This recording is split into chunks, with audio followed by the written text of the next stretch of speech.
So let me get something straight. Rufai is opening his mouth to say that the APC government that is in charge of Nigeria now is not the APC government he used to know. Rufai wants us to cry for him because he knows that very soon the government will come after him. The government is going to come after him because the Kaduna State House of Assembly have released a report. It's an alleged 423 billion naira fraud that's hanging over Rufai, his finance commissioners, his accountant generals, his MDs and contractors. So Rufai is scared. He's running scared that they might come after him to account for this 423 billion naira. You know, Rufai is talking now because he wasn't given a seat at the table. Tinubu played a fast one on him and didn't make him the minister he promised he was going to make him. Have you forgotten Rufai? Rufai is the same man that was boasting that the bandits are doing business. He was promoting banditry in Nigeria and telling us that bandits are doing business. So that's why the government doesn't want to move swiftly against the bandits. He said what they are doing is just business. I mean, these same bandits, so-called. The terrorists are kidnapping and killing people, mass slaughter of villages and villagers. Yes, Rufai says they are doing business. He said we don't want to move against them because they are not like Nnamdi Kanu that is demanding secession. The IPOB leader they've locked up for years because he's demanding secession. He's not slaughtering anybody. He's not burning houses. He's not killing soldiers. He's not killing uniformed people. The people killing the uniformed people are people being armed by government to cause mayhem in southeast Nigeria. Not the real Nnamdi Kanu-led IPOB. Definitely not them. Anyway, Rufai is crying out that the APC that is existing now is not the same APC he knew. I just want to remind you of who Rufai is. I want you to listen to this video. I published this video some time ago. That was about a year ago. I published this video when Rufai was crying and saying, the government has marginalized me. Well, who the cap fits, let them wear it. I want to listen to this video to remind yourself who Rufai is. And nobody should weep with Rufai. Rufai is just adding insult to our injury. The injury he inflicted on Nigerians. Please, Rufai, keep quiet. When he got into the governorship position in Kaduna State, decided that his main job is to carry out the Fulanization agenda by making sure that southern Kaduna Christians are completely eliminated from Nigeria. Yes, that's my interest in Rufai.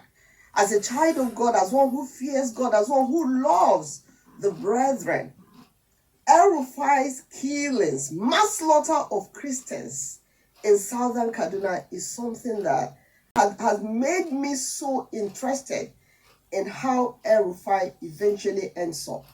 I say, God, keep me alive to see how Rufai eventually ends up. And just yesterday, he was governor.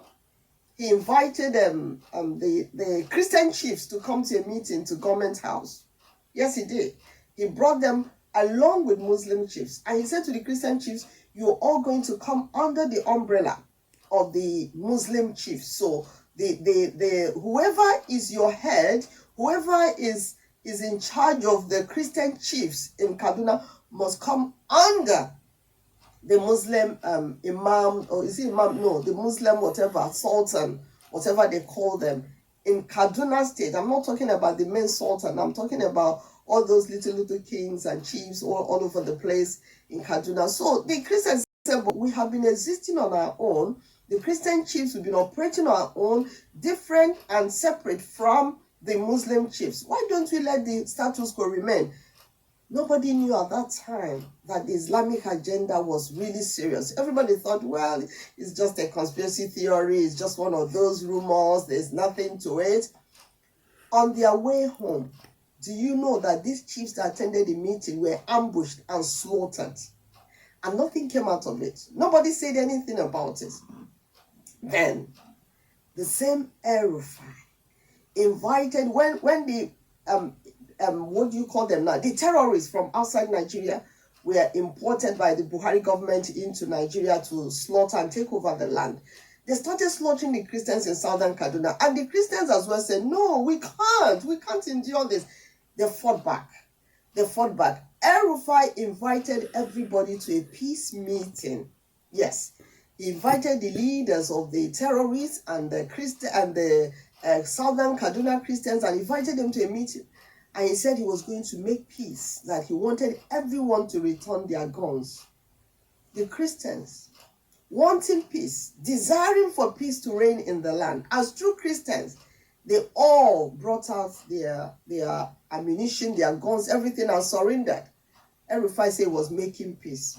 Shortly after, the terrorists became more armed and started slaughtering unarmed southern Kaduna Christians. Yes, up to today, the southern Kaduna Christians have not, gotten any more armory, any more arms. They haven't. But the terrorists are armed daily. They are armed daily by the Buhari government to slaughter their way through, and they burn houses. And the worst is that some days when the slaughter is going on in the homes of these people, they will use aeroplane. The government of Nigeria will use aeroplane and be dropping bombs on southern Kaduna Christians. That's the legacy Rufai left in Kaduna State. So now, he felt that with Tinubu, he's going to be a minister. And, Rufai would have probably gone into the Senate, as most, governors do. Once they finish their 8 years, they rig themselves into the Senate. But at least I think he was assured that he would get a ministerial position with Tinubu. So he didn't go into the Senate. He just sat and waited for the confirmation to come through with the Senate that he was now minister. He said Tinubu asked him that he was going to be the minister of power to sort out, to solve the power problem in Nigeria once and for all. Look at Rufai coming to solve the power problem in Nigeria. Anyway, that was it. The Senate told him they couldn't confirm him. And then Rufai said, anyway, I don't even need the ministerial position. I actually want to go to Netherlands and do a postgraduate course. So, anyway, I have done some work on the power sector. I'm going to submit it to Mr. President and then nominate somebody for president to make minister. Oh, you know what? You know why I'm laughing? When I heard the reason the Senate did not confirm Rufai, they said it's because there's a security report from the intelligence agencies, the Directorate of State Security, DSS, yes. They said there's intelligence report against Rufai. I just laughed. That report, I tell you, is Tinubu's handwriting. No, just call it Tinubu's voice, DSS writing. Tinubu's voice, DSS hand. Of course. How can any DSS tell Tinubu you can't make somebody a minister? They never born that DSS. It's not possible. So there's no way DSS could have written anything without Tinubu's consent, and there's no way the Senate could have rejected Rufai without Tinubu's consent. You know what I'm talking about? Yes, you understand. Thank you for understanding. Before I continue, have you subscribed to this channel? Hit this subscribe button. If you have subscribed, just hit the like button. When you hit the like button, you inspire me, because that will enable YouTube to, make sure that more people see this video. So Rufai decided to post a tweet.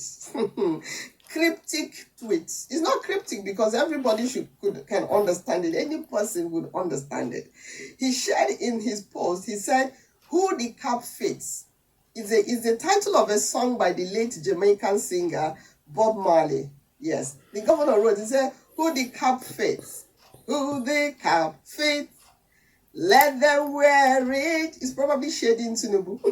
Probably shading Tinubu.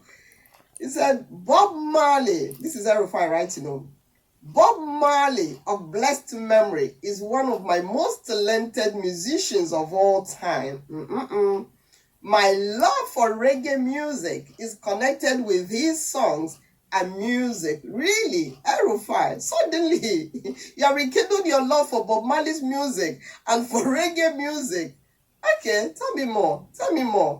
He now wrote, he said, "Man to man is so unjust. Children, ye don't know who to trust. Your worst enemy could be your best friend, and your best friend your worst enemy. Some will eat and drink with you, some will eat and drink with you. Behind, they susupun you. Okay, only your friend know your secret, so only he could reveal it. And who the cap fits, let them wear it. Who the cap fits, let them wear it. So when did Rufai discover that your worst enemy could be your best friend, and your best friend your worst enemy? Because Tinubu has given him the same treatment he's been giving people.